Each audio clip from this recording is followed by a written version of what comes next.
Good evening, everybody. So here we are, and the day has been bright, beautiful, and warm, and we spent most of the day outside working in the garden, which is very nice. And now it's cooled down a little bit, and we've got the fire going, and we've got a little bit of sustenance. So what better thing to do than to read William Shakespeare's Romeo and Juliet? Today we're going to be reading Act II, Scene 5, and thought that I'd throw in Scene 6 as well, because it's very brief. It's a brief scene, so I thought we'd do the two scenes together and end Act 2, and that way we can be set up tomorrow to move into Act 3.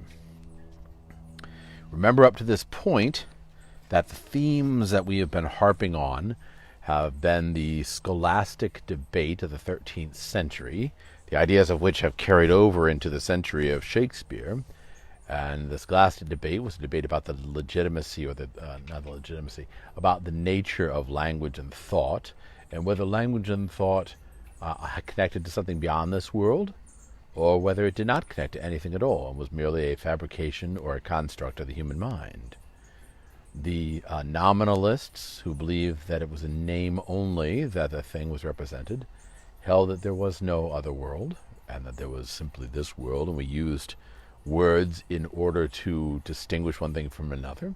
And the realists held that the words that we have actually have connection to something beyond this world. So that scholastic debate has come up a few times in the play so far, and certainly we saw it in Juliet's statement about how a rose by any other name would smell as sweet. And Romeo, wherefore art thou Romeo? Another theme that we're looking at is the theme certainly of love and of romance, but also this theme of lust, which is Sonnet 129, lust in action, as Shakespeare calls it. And remember that in Sonnet 129, there are certain adjectives that Shakespeare uses in order to describe how lust drives a person around. And he says that lust is perjured, which means it lies under oath, it lies just to get what it wants. It's murderous, which means it's ready to kill others or itself. It's bloody, that is willing to do violence of all kinds. Full of blame, right? Feeling all the time as though it were guilty of something or another. Savage, which uncultured or violent or wild, that's savage. Extreme, that's driven to one end or the other of the spectrum. Everything's drama, everything's teenage angst, that sort of thing. Oh, you don't understand me, nobody understands me, blah, blah, blah. That's extreme. Anybody who has teenagers understands implicitly what I'm talking about. Also, it's rude. Lust in action is rude because it drives away other people from human society and refuses to do the things that are necessary in order to hold society together. It's cruel. People that are driven by lust are frequently cruel towards other human beings. On a daily basis, we go about and we say hello to other people, and we are courteous to them. We thank them for the gift of themselves. But when you're driven by lust, all that goes out the window, and suddenly you're cruel to other people, and you do things surprisingly that hurt other people. Not to trust, it's untrustworthy. So lust in action is untrustworthy, cannot be trusted. You can't rely on somebody who's driven by lust. And they are somebody who feels as though they have swallowed a bait. They're somebody who feels as though they are seeking something which once enjoyed is no longer something they want. In some ways, it's like a person is mad. They're insane when they're driven by lust. And as the sonnet says, mad in pursuit and in possession so. Had, having, and in quest to have extreme, a bliss in proof, and proved a very woe. Before a joy proposed, and behind a dream. Now, up to this point, I have hinted at it and occasionally pointed it out, but in this scene that we're going to read today, I want you to be particularly aware of these adjectives and this idea about pursuing something and then thinking you have it and then it fading away. See if you can't hear in the dialogue those elements, especially in the character of Juliet, because we're going to be coming up at the end of Act 2, Scene 6, on the wedding scene between Romeo and Juliet. This is the culmination of things. This is what they've been driving towards. And consequently, you would think once they got hitched, everything would be peachy keen. We'll see whether it is. So let's also keep in mind something else too, the rapidity of the play. The action of the play goes very, very fast. And as one colleague once pointed out, you have Act 1, Act 2, Act 3, and then almost like the play just hurtles to the end. 4 and 5 go by in a snap. Also notice that in terms of time, we have gone 2 days so far. They've known each other for less than a day, and they're getting married.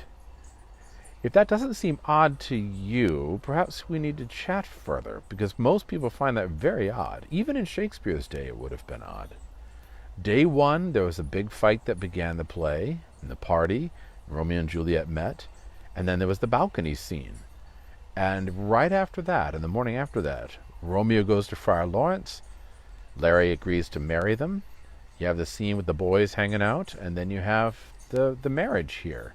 And so this is not even a day after they've met that they're getting married.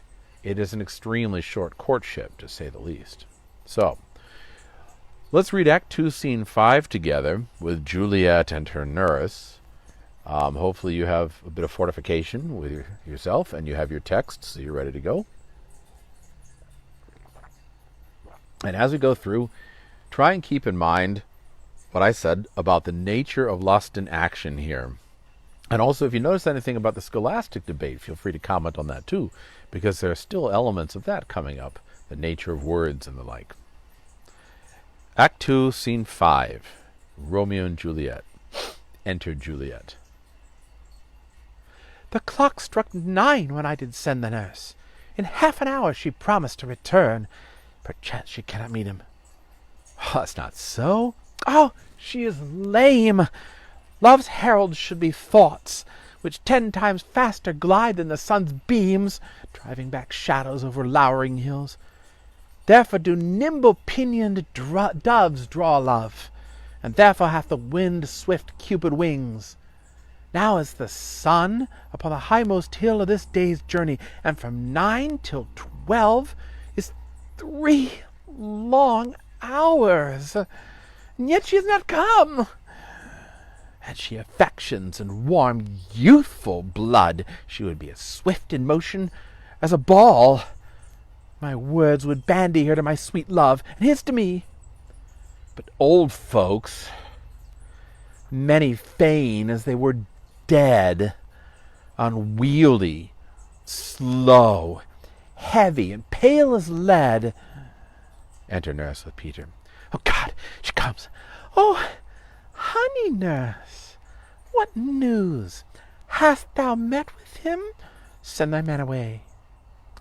Peter, stay at the gate. Now, good, sweet nurse. O Lord, why look'st thou so sad? Though news be sad, yet tell them merrily.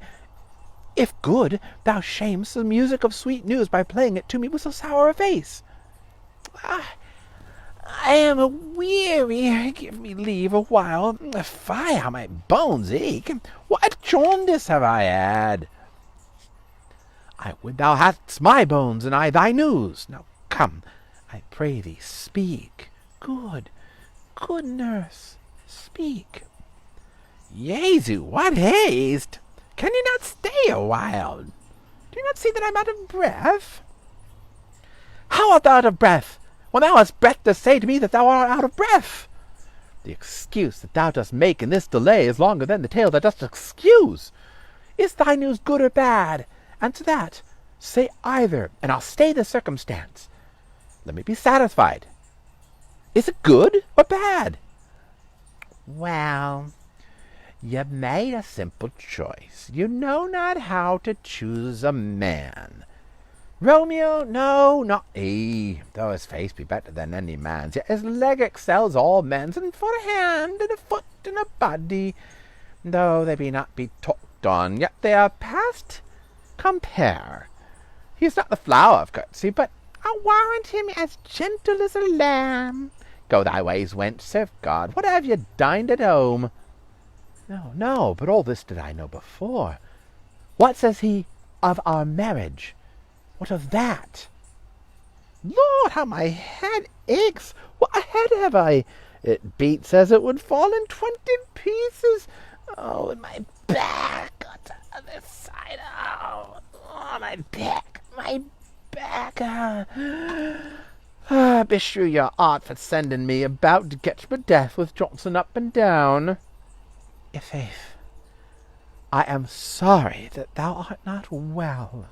Sweet, sweet, Sweetenhurst, tell me, what says my love?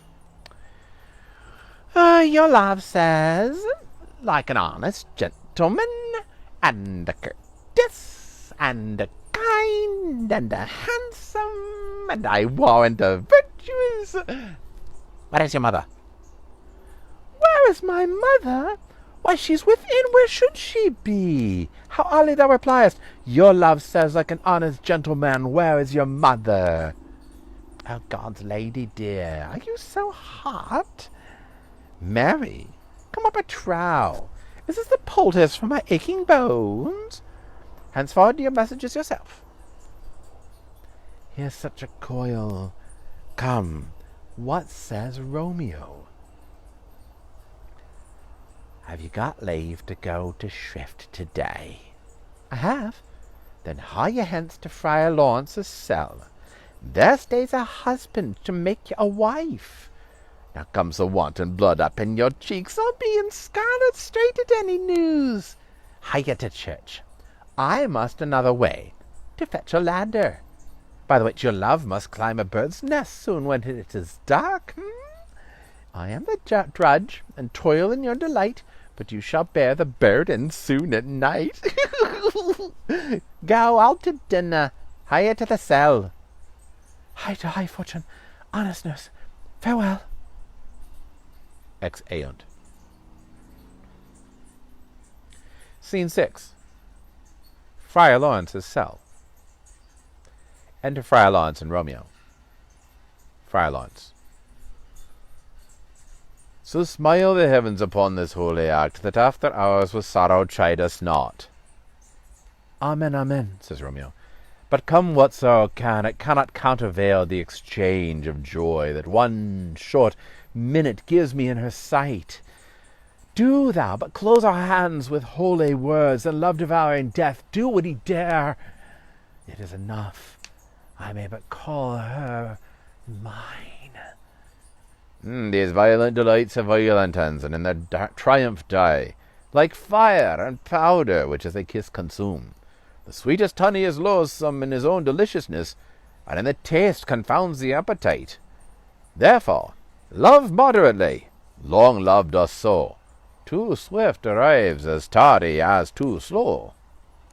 Enter Juliet. Here comes the lady. Oh, so light a foot will now wear out the everlasting flint. A lover may bestride the gossamer that idles in the wanton summer air, and yet not fall. So light is vanity.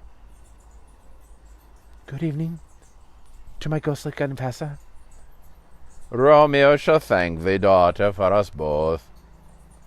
As much to him, else his thanks too much.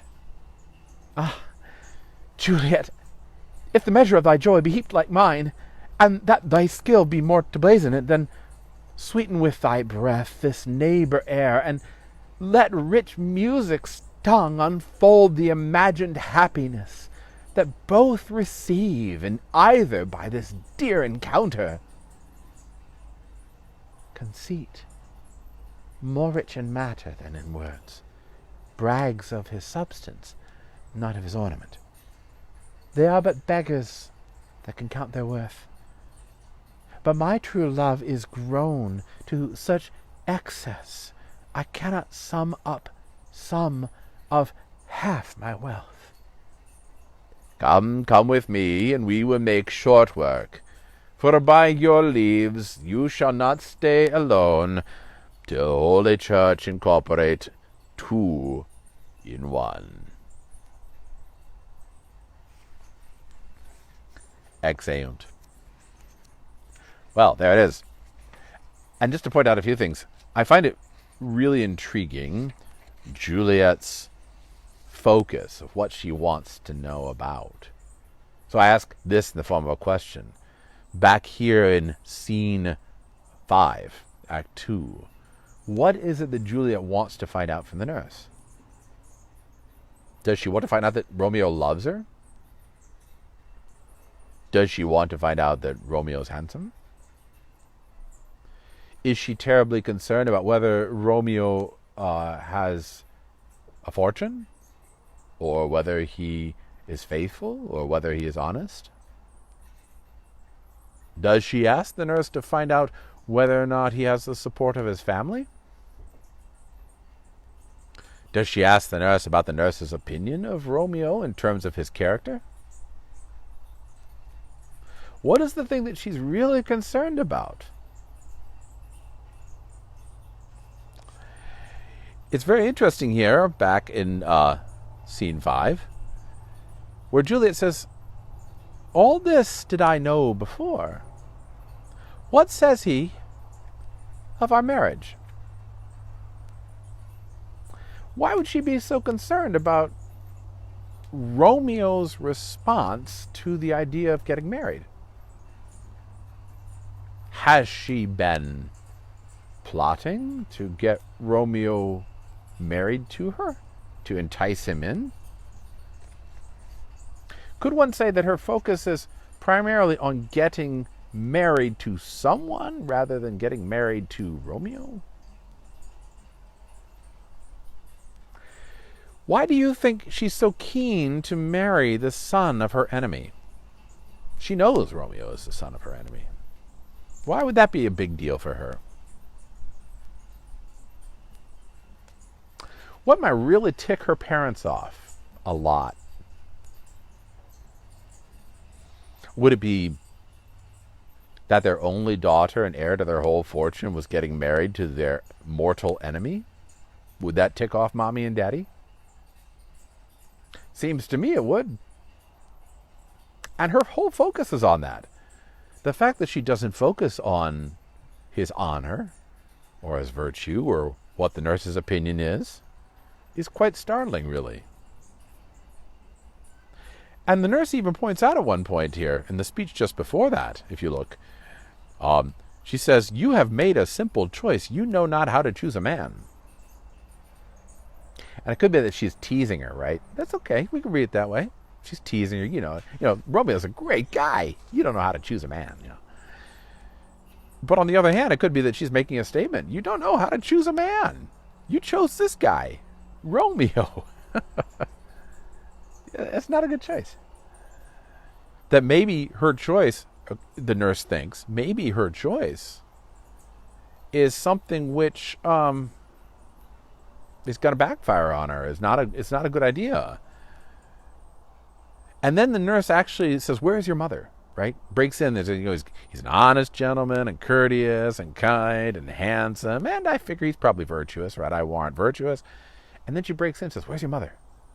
She's very concerned about where the mom is. Why do you think the nurse is so concerned about where the mom is? If the mom were to walk in on them while they're conspiring to get Juliet hitched, would her mom have a good reaction or a bad reaction?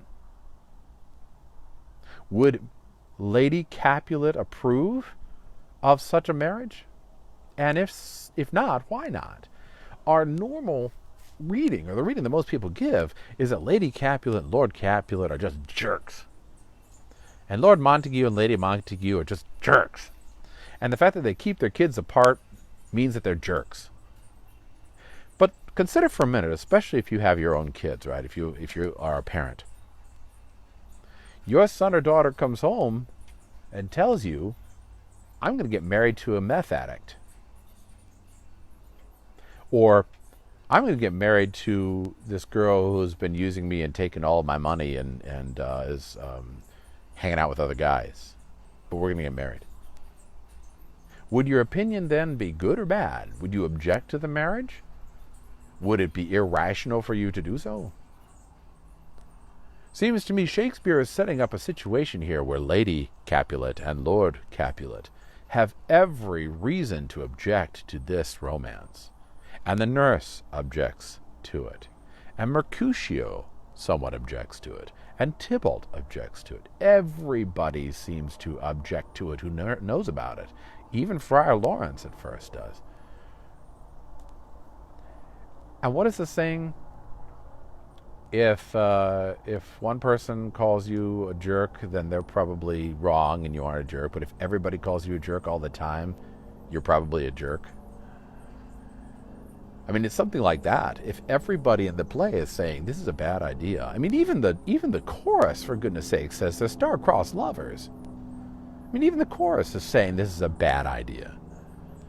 If everybody is saying this is a bad idea, it seems to me the attempt to uphold a rebellious attitude and say, but they're in love and they're right and they're perfect and everybody else is just a jerk, seems to me that's a bad interpretation.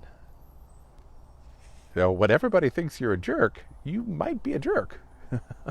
And in this case, if everybody thinks that your relationship to your meth addict girlfriend who takes all your money and sleeps around, if everybody objects to it, maybe they're right. I don't know, just saying. How about this? Why does the nurse have to get a ladder for Romeo? That's an interesting little image. She's going to fetch a ladder so he can climb up into her room, right, in the second story. Isn't that interesting? She says, I'm the drudge, and I'm going to go and get a ladder. And then I find this interesting, too, in Scene 6. Scene 6, Friar Lawrence, who is there to marry them, to wed them. If you notice, he's just spouting one maxim after another. Now, he has it in his head that this is going to solve the problem, that this is going to somehow fix everything and bring the families together and bring peace to the city. And that'll be a triumph. That'll be like the great work of the alchemists, like we said last time. And that through that alchemy of bringing dark and light together, masculine and feminine together, Romeo and Juliet together, he can mend the rift that has so divided the city.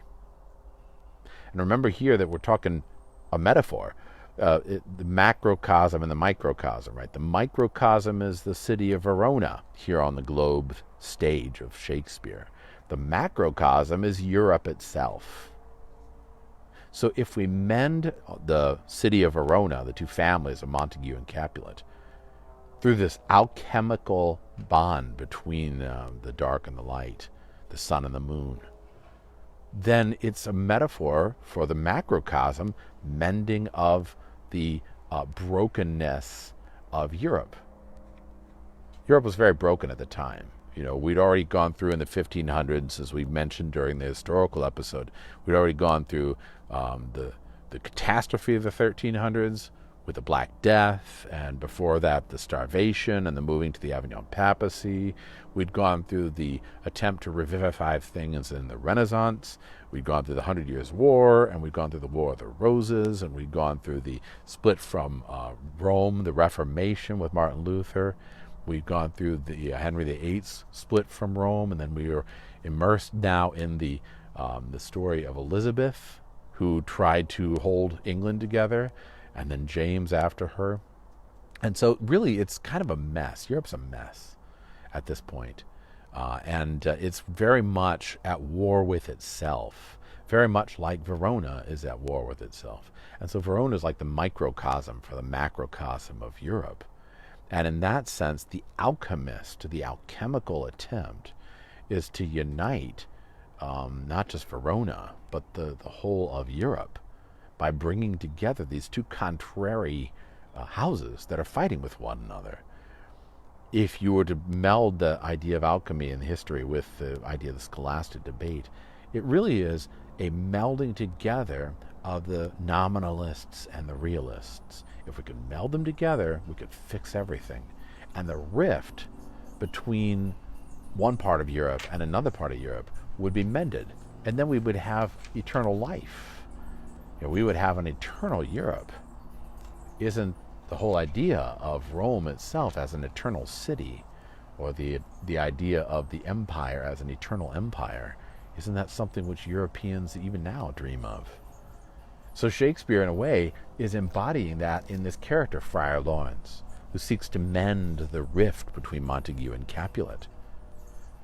And yet, in this scene, where he could say, hey, slow down, kids, this is a bad idea, let's not get married after all, wait maybe a day. Instead, he's telling one maxim after another, right? And he's saying, that after hours with sorrow chide us not, right? So smile the heavens upon this holy act, that after hours with sorrow chide us not. If I unite them in marriage, then afterwards when they consummate that marriage, right, there'll be no more sorrow. Whereas if they just hooked up without getting married, there'd be sorrow. So in a way, that's his plan. To marry them so that when they do hook up, it'll be legit and everything will be cool, right? And then he spouts off one maxim after another. Violent delights have violent ends, right? Like fire and powder. And the taste confounds the appetite. Rada, rada, rada, rada, rada. And how much effect do they have on Romeo? Is Romeo slowed down by Friar Lawrence's quoting of these wise maxims? It seems as though he's almost like pumped up by it. This whole idea of being married to Juliet drives him on. Do thou but close our hands with holy words, and then love-devouring death, do what he dare. It is enough, I may but call her mine. So he's so geared towards getting that bait, that thing that he wants to get. He's just a quiver with anticipation. And consequently, it's as though he's almost mad. He's almost insane. So notice here, Romeo is driven by this lust, this passion, to want to get something which is almost like a dream for him. And Juliet, in her treatment of the nurse, you could say, is almost cruel. She's certainly duplicitous. I mean, notice when the nurse arrives, she's like, oh, sweet, sweet, sweet nurse. When just before, she's been saying, oh, what a lazy, slow, stupid old person she is. And she flips and puts on this mask. Oh, sweet nurse, oh, sweet nurse. There's duplicity there, right? Not to trust, perjured, like in 129. Notice also, I find this amazing, when Juliet actually sees Romeo, she first comes in, she says, good evening, my ghostly confessor. Doesn't say hello to Romeo at all. And then Friar Lawrence says, and Romeo, what about Romeo? And she says, yes, and to him, else his thanks too much, right?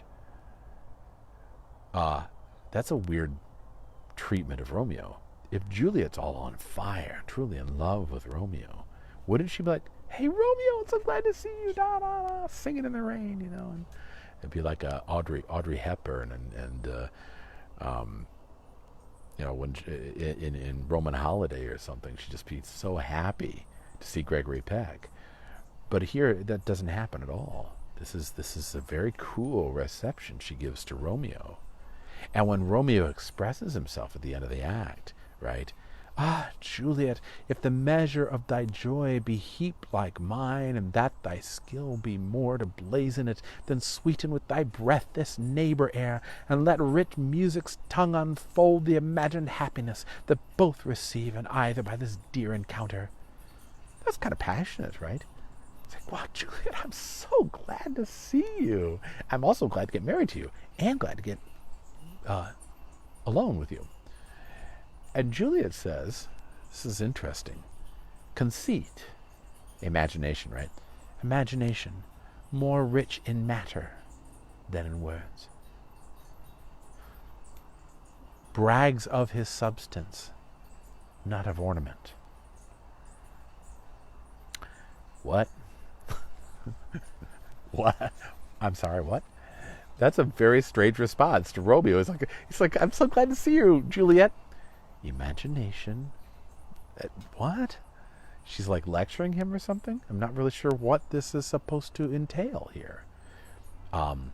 If she says imagination more rich in matter than in words, notice the framing of the language, right? Matter and words and imagination. Don't words convey something real through the imagination? And is that not what we've been talking about with the whole scholastic debate? It's a very interesting response. And she says, my true love is grown to such excess I cannot sum up some of half my wealth. What? I'm sorry, what, Juliet? So here in her response, she's very cool to Romeo. And it does depict to some degree that she doesn't seem to be in love with him. That doesn't seem to be love. He certainly seems to be in lust with her. But she doesn't seem to be in love with him. It would be a hard case to make that on the day of her wedding, that she's not just filled with joy to see him and be with him and spend alone time with him. She doesn't seem to be that at all. But she does seem to be very concerned about getting tied to him. And that does seem to clue us into the idea that this may be a plot. Anyway, we'll progress tomorrow into Act 3. So, hope to see you tomorrow. And thank you for joining me today. I'm going to go on inside and make a little dinner. Right now, I want to give a quick plug to the Shakespeare 2020 project. Also to the History of the English Language podcast with Kevin Stroud. And also a plug for my own Patreon page, which I'll post here. And if you feel generous, if you like what I'm doing, please feel free to go and become one of my patrons. I need a patron. So my family needs a patron. You be my patron. Thank you very much, folks, and we'll see you tomorrow. Until then, God bless, stay safe, stay healthy.